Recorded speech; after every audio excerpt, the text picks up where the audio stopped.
일요일에 찾아뵙는 염블리의 비밀노트 2부 순서입니다. 염승환 이사님과 함께 하겠습니다. 11월도 이제 끝을 향해 달려가고 있습니다. 이번 주 주요 일정 정리해 볼까요? 네. 11월 18일 이제 월요일은 G20 정상회의가 열리게 되고요. 이틀 동안 열리게 되고요.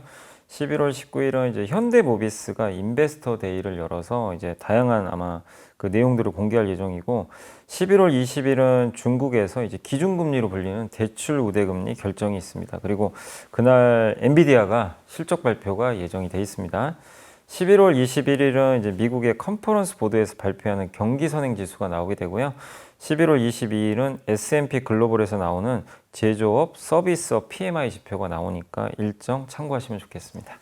그럼 이런 일정들 중에서 이번 주 주목할 만한 이슈 어떤 게 있을까요? 이번 주 이제 경제 지표는 거의 없어요. 사실 없기 때문에 그나마 이제 경제 지표에서는 그 금요일 날 S&P 글로벌 제조업 지표가 좀 나오게 되니까, 지금 제조업 지표가 상당히 안 좋거든요. 이제 전 세계적으로. 근데 이 지표가 좀 이제 선거가 끝났잖아요. 그래서 반전이 됐을지 한번 좀 지켜보시면 되겠고, 중국은 이제 금리 인하를 저번에도 한번 했었지만 추가적으로 인하를 할지는 모르겠고, 왜냐하면 이제 트럼프가 지금 이제 당선이 됐기 때문에 내년 1월 취임하는 거 보고 아마 또 정책 결정을 할 가능성이 높거든요. 그래서 아마 이번엔 좀 동결하지 않을까 이렇게 보고 있고, 그리고 역시 이번 주에 제일 중요한 건 뭐니 해도 엔비디아입니다.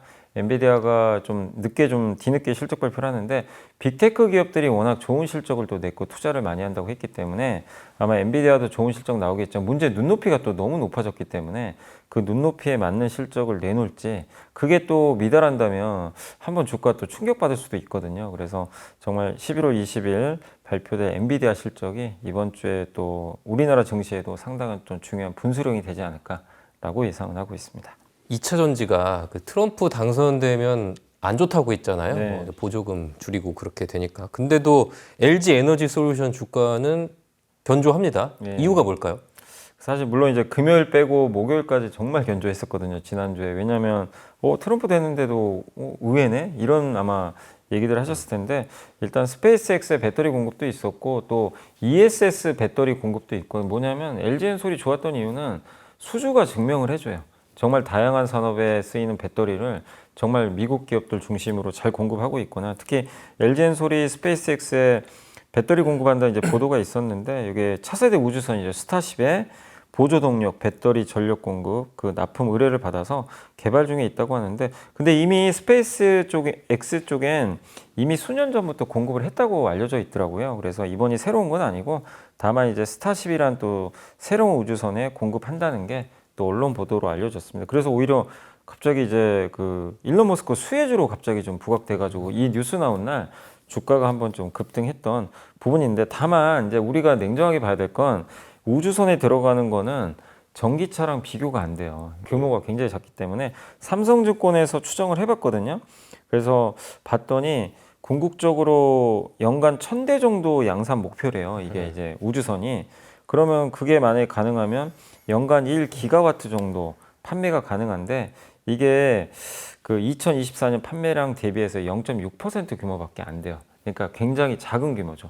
그래서 이번에 스페이스X, 물론 이건 좋은 뉴스긴 하지만 기업의 실적에 아주 영향을 크게 줄 만한 그런 부분은 아니기 때문에 좀 제한적인 정도로 좀 보시면 되겠고, 그리고 LG엔솔이 또 미국에서 ESS 배터리 2조 공급 뭐 이런 뉴스가 좀 나왔는데, ESS 배터리 시장은 중국이 1등이거든요. 근데 미국에서만큼은 미국이 지금 중국을 규제하니까 이 부분에 있어서 성장성을 충분히 저는 인정을 받을 수 있을 것 같습니다. 그래서 ESS 배터리 공급 뉴스는 상당히 좀 큰 호재로 보시면 좋을 것 같고, 다만 금요일 날 뭐 아시겠지만 이 트럼프 지금 이제 앞으로 행정부가 들어설 텐데, 거기에 따른 이제 보조금 폐지, 네. 그 리스크가 좀 나오면서 안타깝게도 금요일 날은 주가가 좀 상당히 큰 폭으로 좀 빠졌다라고 보시면 좋겠습니다. 예. 그 테슬라 얘기 좀 해보고 싶은데, 네. 테슬라가 이제 트럼프 대통령 당선되고 나서는 많이 오르다가 또 며칠 전에 또 급락했어요. 그 뭐 친환경차 이제 보조금 폐지 이슈에 반응을 한 것 같은데, 네. 그렇다면 우리 자동차 회사들에는 어떤 영향을 끼칠지가 궁금하거든요. 그러니까 이게 배터리 회사들한테 좋을 수는 없어요. 사실 뭐 아시겠지만, 이게 왜냐하면 그날 이거 발표되고 나서, 그러니까 지금 미국에서 생산된 전기차를 만약에 소비자가 사면 대당 $7,500, 우리나라 돈으로 1000만 원 정도 보조금 주거든요. 그러니까 굉장히 큰 돈인데 이거를 이제 없애겠다는 거야. 안 주겠다. 그러면 전기차를 살려는 사람들이 이제 살 수 있는 동인이 떨어지니까 전기차 판매가 줄겠죠. 그래서 이거는 이 혜택을 제일 많이 받고 있는 기업 중에 하나가 사실 테슬라거든요. 테슬라 있고 또 뭐 리비안도 있을 거고 많은 기업들이 있을 텐데 그러다 보니까 그날 전기차 회사들 주가가 다 급락을 해버렸어요. 그래서 일단은 2차 전지에는 뭐 좋을 수 없는 뉴스인데 다만 이게 우리가 트럼프 당선되면 이거 폐지하지 않을까라는 언론 보도 많이 있었거든요. 그래서 예상을 아예 안 한 건 아닌데 막상 지금 아직 그 취임도 하기 전에 벌써 이런 얘기들이 나오다 보니까 투자 심리가 상당히 위축됐고 테슬라가 오히려 일론 머스크는 이걸 찬성하고 있대요. 그러니까 좀 약간 아이러니하죠. 보조금 폐지하는 거에 찬성한다고 하는데 근데도 주가 빠졌어요. 왜냐하면 규제 크레딧이라고 있거든요. 뭐냐면 그 테슬라 같은 경우는 배기가스 배출 안 하잖아요.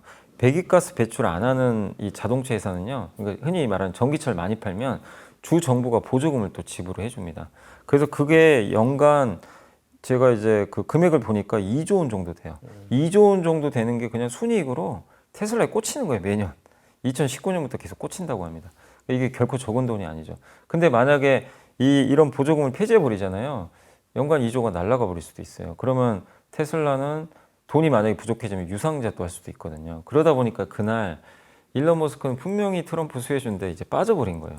이 우려가 있기 때문에. 그래서 테슬라에게 투자하시는 분이 워낙 많으시니까 왜 빠졌는지는 이런 이유 때문이다. 라고 좀 보시면 좋을 것 같고. 근데 이제 국내 자동차에서는 큰 영향을 안 받을 가능성이 전 높다고 보는 게 현대차는 오히려 이게 주가가 금요일 날 약간 오전만 봤을 때는 좀 오르더라고요. 근데 그 이유가 뭐냐면 일단 현대차는 미국에서 전기차 전용 공장이 이제 만들어졌어요. 근데 그 전까지 10월에 만들어졌죠. 그럼 그 전까지는 어떻게 했죠? 보조금을 사실상 거의 못 받았어요. 그래서 현대차가 직접 보조금을 소비자한테 직접 주고 있었어요. 그러니까 현대차 입장에서는 어쨌든 보조금 혜택을 그동안 못 받았기 때문에 영향이 그렇게 크지 않고 조지아 공장이 이번에 완공이 됐는데 여기 있는 공장은 전기차 전용 공장은 맞는데 전기차가 그러니까 현대차가 여기서 하이브리드도 할 수가 있대요. 약간 이 설비를 교체를 하면. 그러니까 충분히 만약에 이 정책이 시행이 되면 전기차도 물론 만들겠지만 어느 정도 물량을 하이브리드로 대체해버리면 되거든요. 그럼 피해볼 게 그렇게 많지가 않아요. 그래서 오히려 현대차 입장에선 이 보조금 폐지를 하게 되면 그 일단은 뭐 물론 전기차 판매에서는 약간 피해는 볼 수 있다 하더라도 현대차에서 전기차가 차지하는 비중은 아주 높진 않기 때문에 시간을 충분히 벌 수 있다라는 그런 부분 때문에 아주 악재는 아닌 것 같아요. 그러니까 순수하게 전기차만 판매하는 회사는 상당한 좀 타격이 예상되는데 현대차 같이 이렇게 좀 섞어 파는 기업들한테 영향이 오히려 제한적이다. 그래서 GM과 포드도 그렇게 주가 많이 안 빠졌거든요. 그래서 완성차한테는 그렇게 큰 악재는 아니다. 이렇게 보시고 다만 배터리 회사들한테는 좀 부담은 될 수 있다라고 좀 일단은 좀 봐야 될 것 같습니다. 최근 주목받는 방산주 얘기해 보겠습니다. 요즘은 그 무기를 수출하고 나서 유지 보수해주는 애프터마켓, 네네. MRO라고도 하죠. 네. 이제 그런 시장의 규모가 꽤 커지고 있다고 하는데 이런 점들을 본다면 앞으로 방산주를 장기 투자할 요인도 될 것 같은데 이사님 생각은 어떻습니까? 저도 그렇게 보고요. 이게 그냥 무기 한번 수출하고 끝나버리면 그러면 또 불확실해지거든요. 그냥 끊어져 버리잖아요. 네. 연속성이 없고 그럼 다음에 또 어떤 나라에 또 수출해야 되는데 그게 몇 년 후에 될지도 모르는 상황이니까 근데 어쨌든 방산주의 최대 장점이 매년 이거 유지 보수를 꼭 해줘야 돼요. 그러니까 무기라는 거는 어쨌든 결국 쓰면 쓸수록 그게 이제 성능이 떨어지기 때문에 개량을 좀 계속 해줘야 되거든요. 그런 면에서 상당히 저는 애프터마켓 측면에서 방산주에 매력적인 부분이 있다. 이렇게 보시면 좀 좋을 것 같고 그래서 일단 제일 중요한 게 일단 수출을 많이 해놔야 돼요. 해놔야 그게 나중에 계속해서 유지보수 매출이 생기니까 긍정적이고 그리고 이런 유지보수 매출이 있다는 건 락인 시켜버리죠. 우리가 어떤 제품을 쓸 때 잘 못, 뭐 여러분들 예를 들면 정수기 한번 딱 쓰면 그 필터 거쳐야 주잖아요. 그게 사실 락인 돼 버리는 거거든요. 그러니까 잘 못 바꿉니다, 사실상. 뭐 아이폰 사면 계속 네, 뭐 맞아요. 애플 관련 거 네. 사는 것처럼. 그게 똑같은 거죠. 방산도 무기 수출 한번 해놓으면 지금 이거 무기 만드는 회사랑 계속해서 거래를 맺을 수밖에 없어요. 그 나라는. 이거 계속 수리를 해줘야 되니까. 그래서 상당히 긍정적이고. 그래서 이제 대표적인 게 또 이게 조선도 있죠. 예, 군함 같은 거 수리해야 되니까. 트럼프 대통령이 오죽했으면, 트럼프 지금 이제 당선자가 전화해가지고 한국의 조선 사업과 할 일이 너무 많다. 도와줘라. 예, 군함 유지 보수해야 되거든요. 그게 좀 필요한 거고, 또 전투기도 굉장히 이게 시장이 크대요. 전투기가 수명이 무려 30년이 넘어요. 그렇기 때문에 이거 한번 수출하고 나면 계속 유지 보수 해줘야 되거든요. 그래서 배보다 배꼽이 더 크다고 합니다.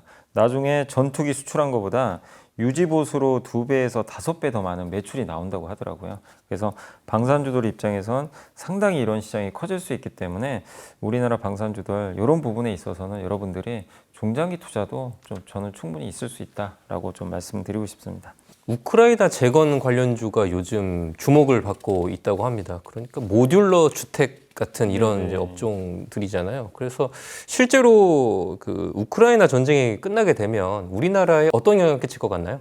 일단 이제 우크라이나 재건 이슈가 되려면 전쟁이 끝나야 되는데 트럼프 지금 당선자가 어쨌든 굉장히 적극적으로 또 푸틴과도 관계가 좀 사실 있는 걸로 많이 알려져 있잖아요. 그래서 아마 전화를 해서 아니면 만날 수도 있죠. 서로 만나서 뭐 취임하자마자 끝나긴 하겠습니까마는 몇 달 안에 아마 휴전이나 종전 쪽으로 유도를 하려고 하는 것 같아요. 그렇게 되면 결국 이 우크라이나 재건을 해야 되는데 그럼 재건 자산이 도대체 어딨냐 이제 이런 의문부를 좀 펼치시는 분들도 계시겠지만 돈은 있어요. 왜냐하면 서방에서 러시아 자산 압류한 게 있어요. 그게 390조나 된다고 합니다. 그래서 그 돈을 이제 대출시켜 주는 거죠. 우크라이나 쪽에 아주 저리로 이제 대출을 해주면 그 돈 가지고 아마 할 것 같고 그래서 지금 우크라이나에서는 자기네들이 추산했을 때 약 1000조 정도가 필요하대요. 자금이. 그리고 세계은행은 680조 정도 10년 동안 이게 재건에 쓰이는 돈들이거든요. 그래서 이 재건 이슈를 우리가 그냥 단순 테마로만 볼 수가 없을 것 같고 상당히 큰 시장이 열리게 되고 그리고 지금 우크라이나가 고민하고 있는 것 중에 하나가 에너지 시설도 많이 기반이 파괴되다 보니까 일단 원전 쪽을 또 많이 짓지 않겠냐 이런 얘기도 나옵니다. 그러면 우리나라에서도 거기에 뭐 들어갈 가능성이 높기 때문에 원전도 좀 기대가 되고 또 거기에 인프라 같은 거 많이 깔아야 되잖아요. 그래서 도로라든가 또 공항이라든가 이런 것들 그러면 결국 가장 큰 수혜는 건설사들이 받게 되겠죠. 그래서 뭐 중소형 건설사들은 모듈러 주택도 있을 거고 또 큰 건설사는 SOC라 그러죠. 이런 이제 다양한 도로나 기반 시설 복구에 어쨌든 수주를 따낼 것 같고 또 거기 들어가는 굴삭기 회사들도 수혜를 받을 수 있기 때문에 이런 우크라이나 재건 이슈도 한번 내년에 여러분들이 한번 주목하시면 좋겠고 주로 굴삭기, 건설, 원전 쪽 이런 쪽을 한번 주목해 보시면 좋을 것 같습니다. 이수페타시스가 유상증자를 발표했는데요. 이게 장 마감하고 한참 뒤에 또 공시를 해서 이제 올빼미 공시 논란도 있었습니다. 이번 이수페타시스의 유상증자 사태 이사님께서 좀 짚어주시죠. 자꾸 또 이런 일이 발생하면 사실 안 되는데 또 발생을 한 거예요. 그러니까 이게 순서를 말씀드리면 장 끝나고 신규 투자 공시가 딱 뜬 거예요. 뭐 이건 좋죠. 뭐 주주들도 좋아하죠. 이게 새롭게 투자해서 왜냐하면 이수페타시스가 만드는 MLB 기판이 흔히 말하는 엔비디아 가속기 AI 가속기 맨 밑에 기판으로 들어가요. 그러니까 이제 AI 수혜주로 부상돼서 많이 올랐는데 문제는 그거 좋다 이겁니다. 공장 증설하는 거. 근데 갑자기 그 다음에 무슨 공시가 뜨냐면 제이오라는 2차 전지 소재 기업을 인수한다는 공시가 떡하니 뜬 거예요. 그 사람들이 이제 갑자기 멘붕이 온 거죠. 왜 2차 전지 회사를 인수하지? 이 회사는 2차 전지랑 아무런 상관이 없는 회사인데 시너지 효과에 대해서 의심을 했고 인수 금액이 1581억 정도 든다고 합니다. 근데 6시 넘어서 갑자기 자금 조달 공시가 하나 더 뜹니다. 유상증자를 한다고 하는데 주주 배정 유상증자예요. 그래서 5,500억 정도. 주주들한테 돈을 빌리는 거죠. 시총의 30% 정도가 되는 막대한 금액인데 이거를 하는 이유는 시설 투자 자금 2,500억. 뭐 여기까지는 오케이. M&A 하는데 3,000억을 쓰겠다는 거예요. 주주들한테 이제 빌려서. 이게 뭐죠? 제이오 인수하는데 쓰겠다는 거죠. 이게 주주들이 납득이 안 가는 거죠. 왜 2차 전지랑 지금 맞지 않는 사업을 하는데 주주들한테 손을 빌려서 유증을 하느냐. 유상증자 한다는 것 자체는 주식 가치가 떨어지잖아요. 그래서 대부분 싫어하시죠. 유상증자 하는 걸 꺼려 하시는데 그것도 본업과 상관없는 2차 전지 회사 인수한다고 해서 주주분들이 굉장히 이제 화를 또 많이 낼 수밖에 없었고 그리고 더욱이 더 이해가 안 갔던 게 이수그룹 내에 이수 스페셜티 케미컬이라는 전고체 배터리 회사 하나 있거든요. 그럼 차라리 거기가 인수하면 또 맞잖아요. 같은 2차 전지로 묶이니까. 그래서 이제 그런 식으로 해석을 한 거죠. 이수 스페셜티 케미칼보다는 지금 돈 잘 버는 이수 페타시스가 인수를 대신해 주는 거 아니냐. 이런 또 의혹도 제기도 됐어요. 왜냐하면 원래는 순서상 그게 맞거든요. 근데 왜 이수 페타시스가 인수했냐 이거죠. 그래서 어쨌든 이수 페타시스 주주분들은 피해를 볼 수밖에 없는 상황으로 갔고 다음날 주가가 20% 이상 폭락을 했거든요. 그래서 주주 가치를 떨어뜨렸고 고려아연의 유증에 이어서 또 이런 일이 우리가 고려아연 유증을 받는데도 이런 밸류를 떨어뜨리는 문제가 또 발생을 했고 그래서 상법 개정이 그렇기 때문에 우리가 필요한 거를 여기서 우리가 여실히 알 수 있었고 또 한 가지 더 아쉬웠던 건 뭐냐면 주주 배정 유상증 하면 그럼 이거 설명을 해야 될 거 아니에요. 왜 하는지에 대한 명백한 이유를 이제 뭐 투자자들 좀 모여놓고 뭐 이해를 구해야 되는데 거기에 일반 주주는 또 포함이 안 돼요. 기관 투자자 대상으로 갑니다. 그러니까 주주는 더 뿔이 난 거예요. 그러니까 이제 이런 것들에 대한 불만이 쌓일 수밖에 없는 거죠. 그래서 이거는 제가 봐도 분명히 또 잘못됐다고 저도 보여지거든요. 그래서 이수페타시스의 이번 유상증자는 뭐 주주 가치를 심각하게 떨어뜨렸기 때문에 밸류업에 반할 수밖에 없다. 이렇게 좀 평가를 할 수밖에 없을 것 같습니다. 이수페타시스도 그 밸류업 지수 안에 포함되지 않나요? 여기 포함됐던 기업이에요. 그러니까 더 시장이 좀 황당한 좀 반응을 좀 보였던 거죠. 그런데요. 한국 증시가 참 매일매일 힘든 상황입니다. 이때 투자라는 게 이 시간과의 싸움이잖아요. 근데 오를 거라는 이제 희망만 갖고 이렇게 긴 시간을 기다리는 건 너무 좀 잔인한 것 같기도 하거든요. 네. 그래서 투자자들 입장에서 뭔가 전략이 좀 필요할 것 같은데 이사님께서 조언 좀 해주시죠. 일단 그래도 이렇게 영원한 하락은 없어요. 오르는 것도 뭐 영원한 상승이 없는 것처럼 그래서 우리나라 증시가 5개월째 빠졌거든요.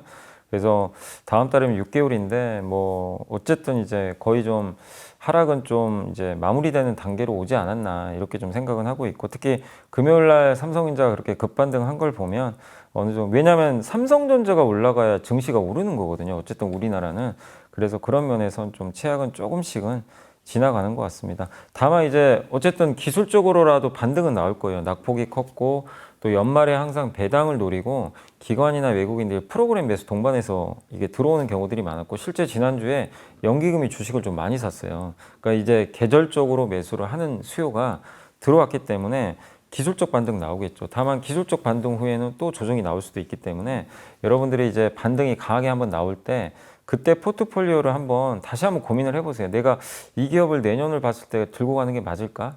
아니면 내년도에 봤을 때 트럼프 시대가 올 텐데 거기에 맞는 기업이 뭘까? 이걸 한번 고민해 보셔가지고 지금 하라는 게 아니라 어느 정도 큰 반등이 한번 나왔을 때 그때 포트 재편에 나서시면 좀 좋을 것 같고 그래서 몇 가지만 말씀드리면 트럼프 시대에 좀 제가 봤을 때 좀 어울리는 그런 섹터 몇 개만 좀 말씀드리면 일단 첫 번째가 자율주행차 뭐 충분히 좀 수혜를 받을 것 같고요. 여기에 어쨌든 일론 머스크가 뒤에 또 있기 때문에 규제도 많이 완화해 줄 수 있어서 좋고 중국산 부품을 또 규제할 거거든요. 그러면서 한국한테는 기회가 있을 것 같고 우주항공은 일부 시간에도 말씀드린 대로 특히 뭐 수혜를 받을 수 있는 섹터고 적에도 위성인터넷 시장을 육성한다고 하니까 긍정적으로 보이고 역시 조선업종도 미국의 약점이 군함이잖아요.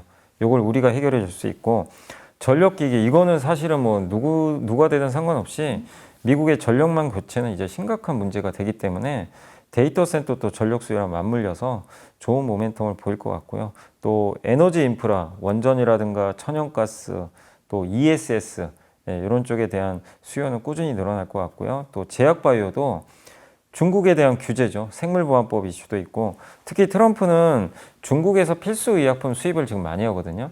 이런 부분에 있어서 필수의약품 관련해서 수입을 규제하며 한국에서 또 반사이익을 누릴 수 있을 것 같습니다. 마지막으로 AI는 뭐 제가 말씀 안 드려도 아시겠지만 이제 시작이죠. 사실 AI가 지금 안보 문제도 결합이 돼 있고 또 특히 트럼프는 더욱더 민간 기업을 활성화하려고 하는 것 같아요. 투자 쪽을 늘리려고 하니까 이런 쪽에 대한 섹터들을 잘 좀 고민하셔가지고 뭐 기술적 반등이 나온 후에 한번 포트를 재편하는 그런 좀 전략을 고민해 보시면 또 좋을 것 같습니다. 네, 마지막 순서죠. 염이사님이 선정한 이번 주의 보고서 어떤 주제입니까? 네, 안 그래도 이번 주에 메리츠증권에서 정지수 김준성 연구원님이 제목이 더 일론 이펙트라는 제목으로 우주항공에 대한 이제 보고서를 좀 써주셨거든요. 거기에 관련된 한국 기업들 한번 바라보자는 내용이고, 그 일론 머스크가 예전에 이제 그 뭐 스페이스X가 이제 발사체 사업을 해서 이제 발사를 할 때 뭐 이런 얘기를 했다고 하더라고요. 당신에게 영감을 주고 아침에 일어나서 인류의 이론이 된 것이 기쁘게 느껴지는 그런 것들이 좀 필요하다. 그러니까 본인들의 우주 사업이 그래서 좀 필요하다라고 좀 언급을 해줬는데 우주 사업은 이제 본격적으로 좀 시작될 가능성이 좀 높아졌고 특히 생성형 AI와 이 물리 인공지능 이런 것들이 결합되면서 우주항공 산업이 더 발전을 할 것 같아요. 뭐냐면 AI를 우리가 지금 조금씩은 쓰고 있지만 이거의 마지막 단계가 어디냐면 로봇하고요. 자율주행에 이제 AI가 탑재될 거거든요. 근데 이 로봇에 만약에 AI가 탑재가 되는 순간 우주항공에도 큰 변화가 생길 거라고 합니다. 왜냐하면 이제 화성이나 뭐 어디가 됐건 우주에 보낼 때 사실 사람이 타고 가는 건 여전히 위험할 수도 있잖아요. 사고가 나니까 여기에 로봇을 태워버리는 거죠. 로봇이 직접 가서 화성 탐사도 하고 하는 거죠. 예, 그럴 가능성도 있고 그래서 이게 근데 비용 면에서도 되게 유리하대요. 영국, 일본이 우주 비행사 한 명 육성하는데 5, 6년의 훈련 기간이 들어가고 막대한 비용이 들어가는데 이거를 테슬라의 옵티머스 로봇을 사용하면 해결이 된다는 얘기죠. 예, 비용도 적게 들고 우주 비행사 대신 로봇이 네, 타는 로봇을 거예요? 옵티머스를 넣어버리는 거예요. 거기다가 그리고 그거를 이제 로봇을 또 제어해야 되잖아요. 이 어떻게 보면 근데 스타링크라는 또 위성 인터넷이 있잖아요. 그래서 백팩에 그 로봇 백팩에다가 이성 인터넷 단말기를 이제 탑재시켜 버리는 거죠. 그럼 스타링크랑 연결을 해서 우주에서도 또 우리가 지상에서도 제어를 할 수 있기 때문에 그래서 화성에 보내가지고요. 화성 암석 분석하고 로봇은 어쨌든 굳이 산소가 필요가 없기 때문에 당연히 활동하는데 더 유리하겠죠. 그러면 인간 대비 비용을 무려 10분의 1로 축소할 수가 있다고 합니다. 그래서 그것까지 아마 일론 머스크가 염두에 두고 있는 것 같아요. 그래서 우주항공 시대가 이 AI랑 맞물려서 더 본격적으로 발전할 수 있다라는 그런 내용이니까 한번 고민해 보시면 좋을 것 같고 그래서 스페이스X의 어쨌든 가치는 계속 올라갈 가능성이 높다. 그래서 거기에 관련된 우리나라 공급업체들이 몇 개 있다고 합니다. 그래서 대표적으로 이건 추정치인데요. 그 HVM이란 기업도 있고요. 세아베스텔지주, 켄코아 에어로스페이스, 코세스, 또 이거 반도체 장비 회사지만 한미반도체, 서진 시스템 이런 기업들이 이제 공급사로 추정이 되니까 한번 좀 지켜보시면 좋을 것 같습니다. 네, 로봇이 우주 탐사하는 시대가 온다니까 이제 기대가 됩니다. 이번 주부터 기온이 뚝 떨어진다고 합니다. 주말 마무리 잘 하시고요. 몸 관리, 건강 관리 잘 하시면 좋겠습니다. 저희는 여기서 인사드리겠습니다. 이사님 고생 많으셨습니다.